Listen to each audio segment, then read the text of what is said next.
আসসালামু আলাইকুম।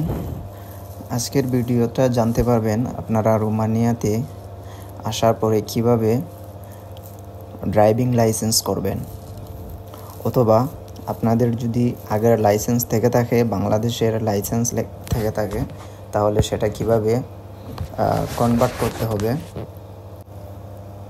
সেই বিষয়ে বিস্তারিত তথ্য দেওয়ার চেষ্টা করব। আপনারা সঙ্গে থাকুন, পুরো ভিডিওটি দেখবেন, তাহলে বুঝতে পারবেন আসলে আপনাদের জন্য ইনফরমেশনটা কতটুকু গুরুত্বপূর্ণ। আপনারা যারা আছেন অনেকেই জানেন সেই বিষয়ে। আর এই ভিডিওর শেষে আমি আমার বসের সাথে যেভাবে ইনফরমেশনটা নিয়েছি এখানে সম্পূর্ণ বিস্তারিত দেওয়া আছে, এই ভিডিও শেষে অবশ্যই আমি দিয়ে দেব। তো প্রথমত আপনাদের যা করতে হবে তা হচ্ছে, যদি আপনার লাইসেন্স থেকে থাকে, আপনার বাংলাদেশি লাইসেন্স যদি থেকে থাকে, তাহলে আপনার এতটা কষ্ট হবে না। এখানে আপনার স্থানীয়, আপনি যে সিটিতে থাকবেন, যে ডিস্ট্রিক্টে থাকবেন, সেখানের আশেপাশে যে থাকবে, থানা থাকবে, পুলিশ স্টেশন যেটাকে বলে, সেই থানাতে গিয়ে তাদের কাছ থেকে একটা ফর্ম নিয়ে আসতে হবে এবং সেটা ফিল আপ করে আপনার লাইসেন্স যে কাগজপত্র সবগুলা তাদের কাছে সাবমিট করতে হবে। তারপরে কয়েকদিন যাবে, এক সপ্তাহখানেক বা সপ্তাহ 10 দিন তো যাবেই। তাদের ওয়ার্কিং ডে যে কয়েকদিন থাকবে এর ভিতরে আপনাকে ডাকা হবে, আপনাকে হালকা ইন্টারভিউ নেবে। কিভাবে, মানে এটার উপরে ইন্টারভিউ যেটা হয় আর কি, একটা ড্রাইভিং লাইসেন্সের উপরে। যারা ড্রাইভিং লাইসেন্স করছে বাংলাদেশে অবশ্যই তারাও জানে, তারাও কিন্তু ইন্টারভিউ দিয়েই লাইসেন্সটা নিছে, এমনি এমনি তো আর কারো লাইসেন্স দেয় না। সেই ক্ষেত্রে এখানেও ইন্টারভিউ নেবে।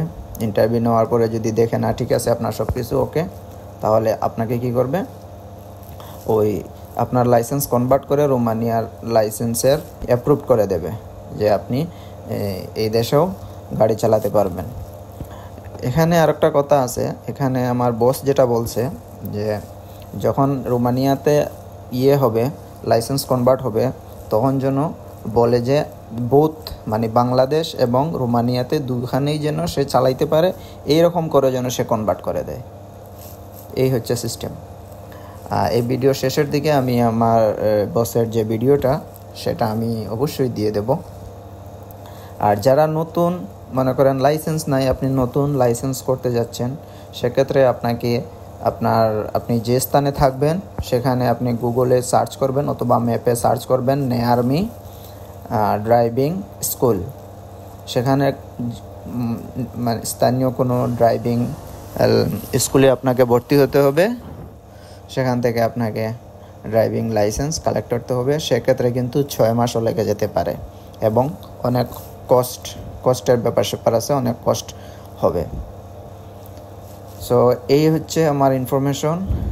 আর যারা বাংলাদেশ থেকে নিয়ে আসছেন তাদের তো ভিন্ন কথা, যাদের ইন্টারন্যাশনাল লাইসেন্স আছে তাদেরও ভিন্ন, ওরাও কিন্তু এখানেও করতে হয়, পারমিশন অ্যাপ্রুভ করতে হয়।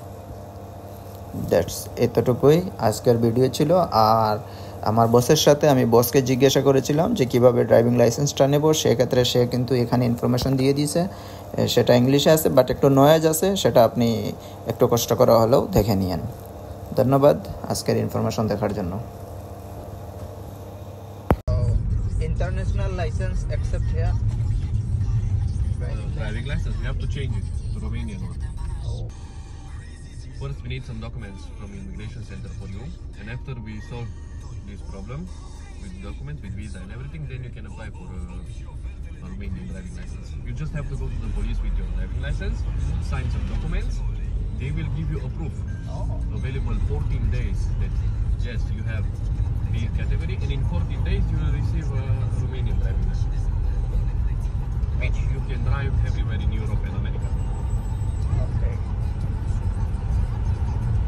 Also remember to tell them when you will go, I don't know, maybe you will go alone, maybe with me, I don't know, but remember to tell them that you also need back the Bangladesh driving license, because maybe you have to go back there and you have to drive there.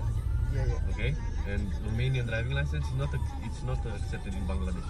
So you have to tell them that you need both driving license.